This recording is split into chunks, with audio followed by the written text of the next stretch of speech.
what's next? What is for the whole society to? Sometimes it's very difficult to think is that we are all actually evolving as a species, as a whole society, and I'm hoping that these corona times are actually some kind of a wake-up call for us, because we need to understand that the world is not always going in the right direction. So 4 years ago, I was talking about us becoming a little bit of an idiocracy, following the Homo Sapiens way, becoming more like Simpsons and becoming simple people. Especially, I think all the parents in the audience would associate with this, seeing their children playing with computers and phones and not working as hard as we were trained to. But we are also a generation. The older generation probably feels more affiliated with Darth Vader and superstars and Star Wars, and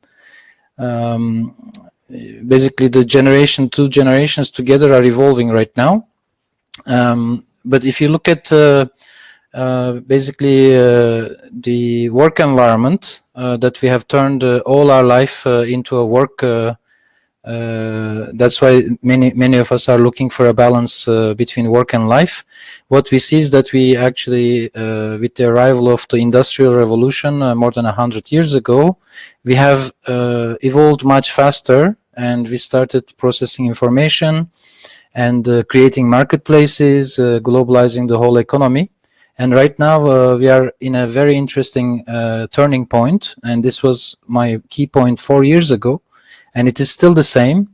So basically we are becoming Homo Digitalis, and this is actually a unique opportunity, because we can use this corona times to test how good are we in creating conversations in massive format. So not only massive games working across the globe, but also can we organize conversations, can we talk to each other before we go to the next stage? Because at the next stage we will not have to work, we will have the robots to do that for us, and maybe create an artificial universal work no more and let the robots do it kind of world. And some of you who follows Elon Musk's work may have realized that, noticed that actually this guy is following the Asimov science fictional path. He's creating a SpaceX to go to Mars. He's creating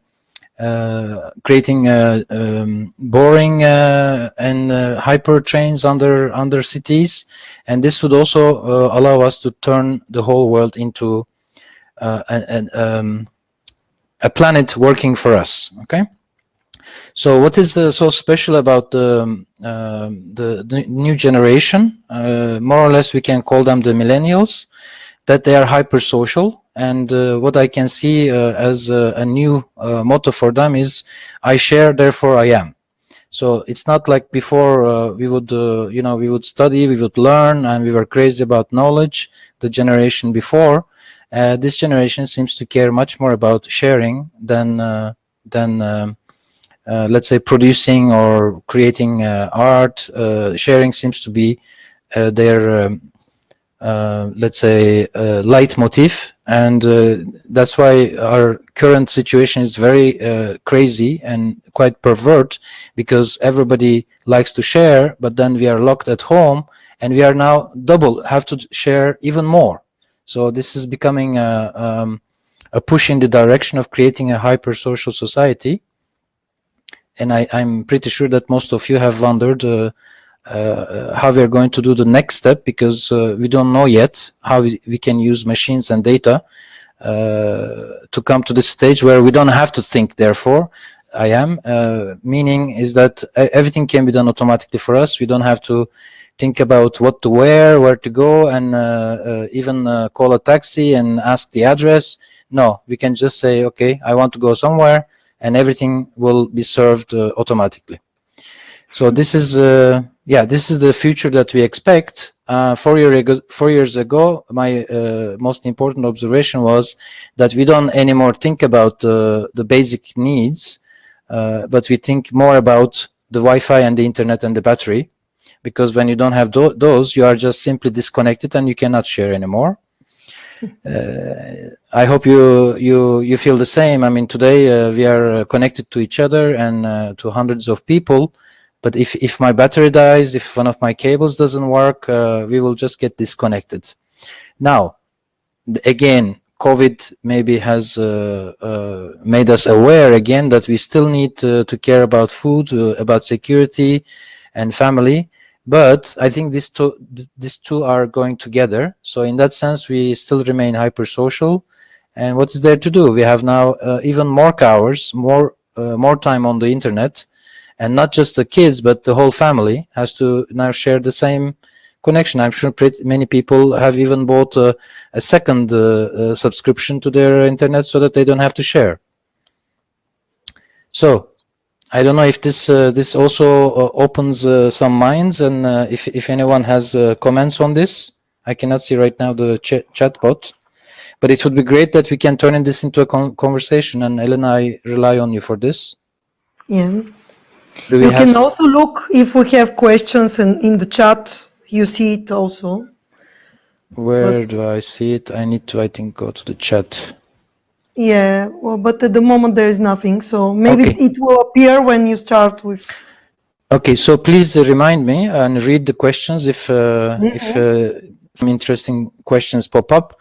But yes, I think we should stop and think where are we all going? Because so many things have to change. We are warming up the planet. We have little kids traveling internationally to protect the environment from humans, you know. So we also not only digital, but also very much integrated with the rest of the world. And this is probably our next step, is to create this on what I call the utopia. And I even call it the global brain. You know, how can we actually think collectively as a one unit, one community? How can we create an online human society? So I see this as not just a selfish, let's say, selfie generation, but it is a generation that is very much aware of the moral and global issues that we are having, and they are actually interested in solving them. This is a very interesting generation. Of course, behind this, there is a whole literature of science fiction, a whole industry of going from innovation after innovation. We are basically post-information age. We have already passed beyond the IT industry, let's say. So the digital is a very interesting combination of information and technology and human. So this is where I think we should not consider digital just as a form of information, or let's say some technological transformation, but it is also a social, societal, global, and also a personal tool for transformation. Okay, 4 years ago I was using this word, scale of economies. Right, for business this is great because we can increase output, we can increase productivity using many of these new yellow economical innovations, and this can allow us to grow. But this also opens the door to epidemics. Information is a form of an epidemic. As you know, the viruses are sharing on social media is also a viral kind of behavior, right? Now, this was the time of black swans, you know, the financial crisis 4 years ago. What has changed is that we are under lockdown right now. So is this the worst case scenario? Is this the worst that can happen to us, you know? And how can we deal with this together? I think this is the next challenge for leadership, for the leaders. And many countries like Switzerland last week, I think a few days ago, announced that they are opening the doors to other European countries. So Switzerland is coming closer to EU. This is a small sign, but I think it's a right step in the right direction. When Brexit has just happened, Switzerland kind of is entering the union. Well, I think as they say in the Chinese crisis, the definition of crisis is not only bad things happening, but also giving us the opportunity to change. So this is the black swan 4 years ago, basically the unforeseen. And this is the kind of future that we have to imagine. That's where I'm thinking that more and more we have to turn to creative people and not just think about our professional, let's say, work, but also think about creativity. How can we turn, deal with, let's say, unusual situations? Before Australia was discovered, black swans did not exist. Swans were all white. But once you enter a new continent, once you open a new chapter, suddenly you become aware that actually there is the opposite of white. There are black swans, and they can appear at any time. So this is probably one of the biggest advantages of having a virtual and information-based society. We could actually talk to each other. Again, the case of Switzerland, they actually vote all at once. They are capable of voting all at once. Now, the big word for me is survival. I was using this 4 years ago. I will use it again. Does the future need us? This is from the inventor of Java.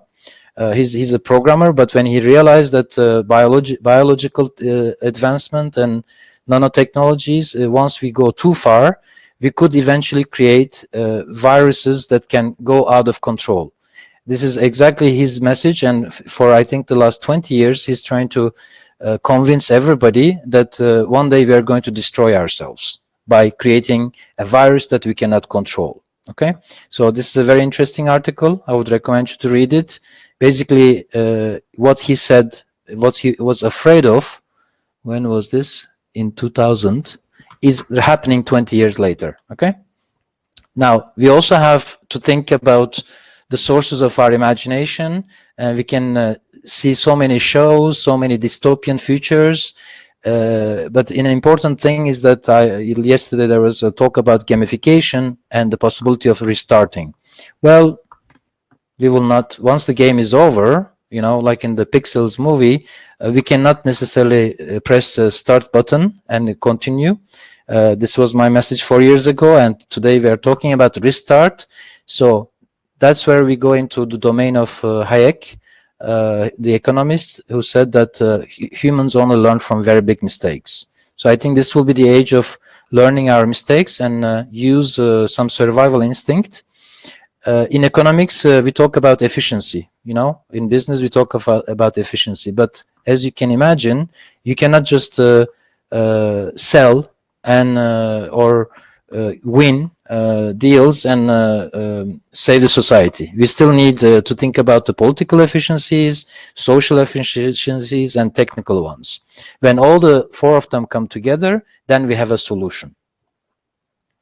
Again, this is from science fiction. You don't play with life. This is from the movie Life. And basically, they discovered a new life form, and they were just trying to give it electric shocks. And eventually, it started killing them all. Right? So it's very dangerous to play with life, and it can actually create unstoppable reactions. Where do we get our wisdom? I think it's also a time for optimism. I know that we are every day thinking, is it going to be better tomorrow? Is it going to be worse? Let's listen to the scientists. Let's listen to leaders, politicians, realist people, skeptics. I personally like to stay utopist, because in 100 years, in 200 years, we have come such a long way, and we should probably be able to do even better. And the more we talk to each other, the more we adapt, let's say, some ideals like wisdom. The robot Sofia, as you see, the name Sofia, we are in Bulgaria, the capital is Sofia.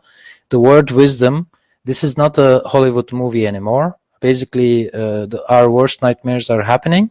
So what are we going to do about it? We cannot just be nihilists. We need to find the ways to turn our dreams into reality. Okay, this was my key message to all the people who are working in companies, who are in key positions. They are leaders, they are doers and makers. Let's find a way that we turn actually every crisis, every, let's say, bad situation into a good one. I think this is where our value as humans would be appreciated. Again, 4 years ago, we were seeing the rise of the Zuckerberg, the augmented realities, virtual realities. Digital was newly introduced, but it was at the same time, November 2016, that Trump has won the election. Now, what many people didn't realize, and this was 4 years ago, is that he actually used Twitter to do that. So there's this article, it's a reference in the presentation. You can take a look. When you are in the attention economy, you need an attention artist like him, right? So many people are writing about this. Basically, attention is the currency of the new economy. Now, the very new thing this year is the appearance of virtual events, and social distancing technologies. Well, I don't think we are at the end of this, but think about it. It's possible that we will have to live in closed space for a long time, and this happens. We would probably go even more and more virtual. This can also mean that politics will change. The way we shop, the way we buy, the way we actually educate ourselves will all change. So we should be ready for the next hype that is coming. At this time, again, 4 years ago, there are many technologies that were appearing. I think we have not made any big breakthrough yet in terms of what we can do with virtual reality. But today it is a possibility that doctors can operate. In the picture, you see actually one video of, I think, an Indian doctor who's operating in London. There are also many new doors that are opening for our discovery, and mainly it's the human body. We are also, I think, very close to creating some health technologies where we could actually get ourselves checked. You see, with COVID, what we saw this, tests are missing. We need to have the possibility that every individual should be able to check their temperature, check whether they are infected or not. You simply cannot wait for some health officials or some government to solve this. That's where we also look at startups. We see a lot of new initiatives in the health tech. But in a way, what is very difficult for us is to get rid of our, let's say, let's call this a bias of what was there before. So basically, everything is a transformation. A good example of this is Amazon and other websites like Foodpanda. They all actually started changing their strategy, and this is called a pivot right now. Basically, we are not really restarting, but pivoting. Whatever we had, we are changing that into something that we can use in the new reality. In this case, sorry to interrupt you, but at the moment I don't see your video. Maybe you turn it off somehow. For how long you haven't been seeing it? No, in the last, let's say, few seconds. But maybe I don't see it. And yeah, now I see. But the presentation was just for a few seconds disappeared. Do you see Amazon? At the moment, no. And there was a question from one lady. Can you share a link to this interesting article? Why the future doesn't need us? Yeah. Of course. Well, actually, I can provide this. Why should I have to give you anything when you can just ask Google? You say, why the future doesn't need us? You're right. Can you please show us what we discussed in the beginning for Salesforce, as you remember, as presentation? Because you mentioned the word attention, and actually everybody wants to bring attention to his campaigns, no matter is it in HR or just marketing. So I would like you to show us in real time how does it work, the way we saw it. I'm sure you're ready. But again, we have maybe some problem with your signal because I don't see your camera. Maybe just go out of the presentation. Yeah.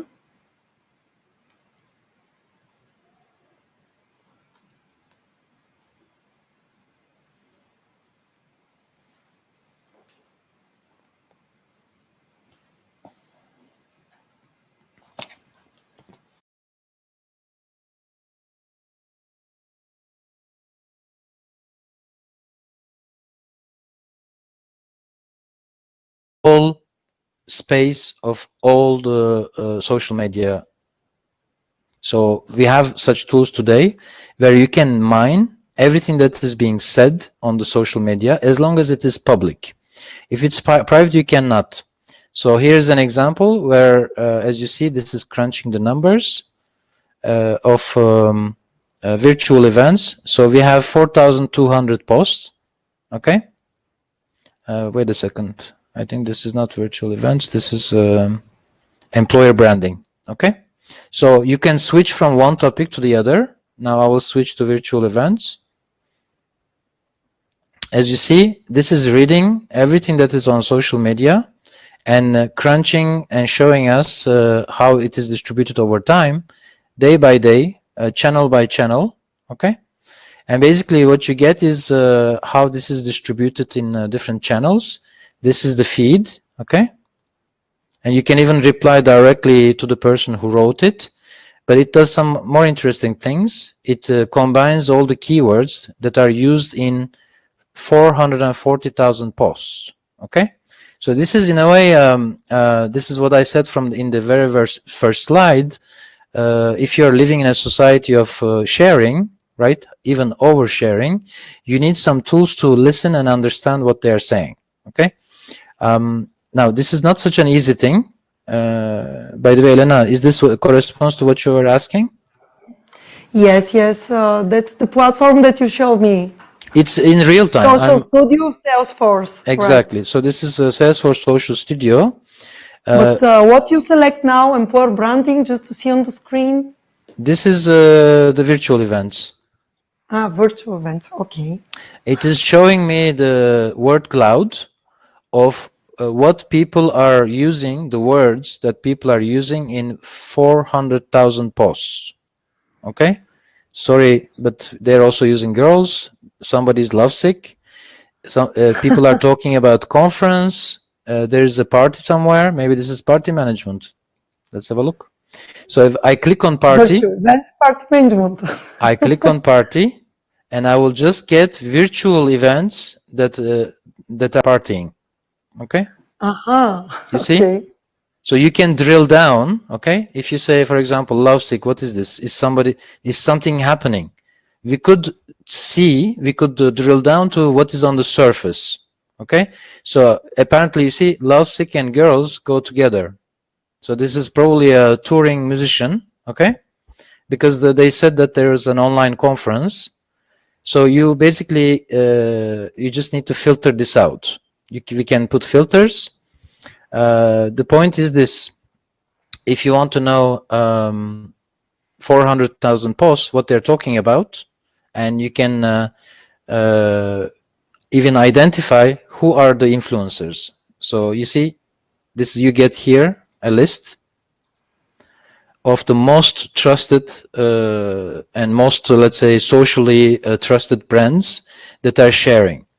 If you are going to do a campaign, and if you are looking for those influencers to use as your channel for on this topic, okay, so these are the basically most trusted topic channels like CNN International, and then you see someone called Des Blanchfield. This could be probably somebody who is very much trusted because his influencer score is 98. And it looks like he's organizing virtual events on cybersecurity. Okay. So basically, we can drill down. So, apologize for interrupting you, but we are in a hurry with the time because our next guests are here. Just to summarize, because as I represent you, you are a business consultant for Salesforce, which is an enormous, large IT company for Bulgaria and Romania. And this product, Social Studio, can be used from every HR or PR or marketing specialist for listening to the market, right? For example, for a job, it could be for job announcements, for example. Yes, is somebody else using recruitment, hiring? Give me a keyword. Give me a keyword, and I'll make it right now. Okay, let's find the best company. Okay, let's see who best is company using to work for. Okay, let's find out who is the best company to work for.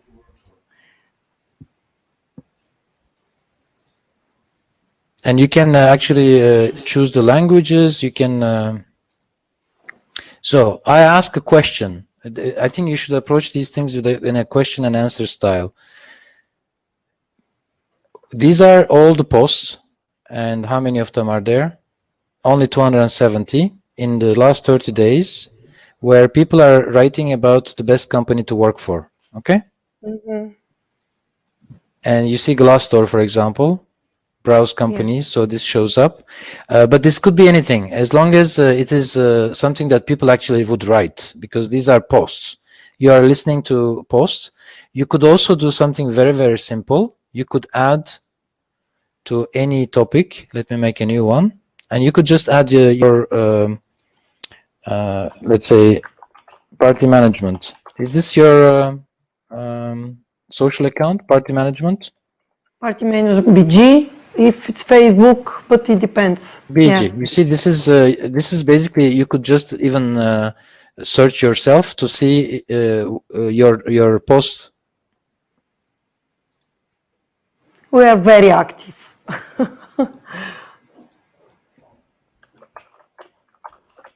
But we use, yes, we write it party management. What I mean is that you could use your own. I think this thing doesn't like the @ sign. Sorry. Yeah.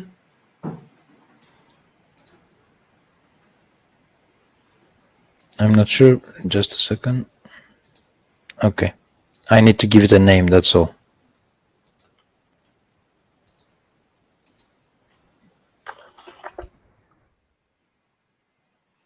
By the way, this is a kind of a high traffic environment. What you do is you buy the number of topics you can listen to. So you could, it could be if you're going to be you see party management PG.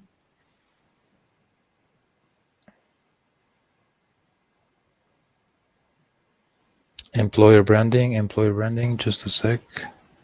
It's for the previous search, maybe. That's why.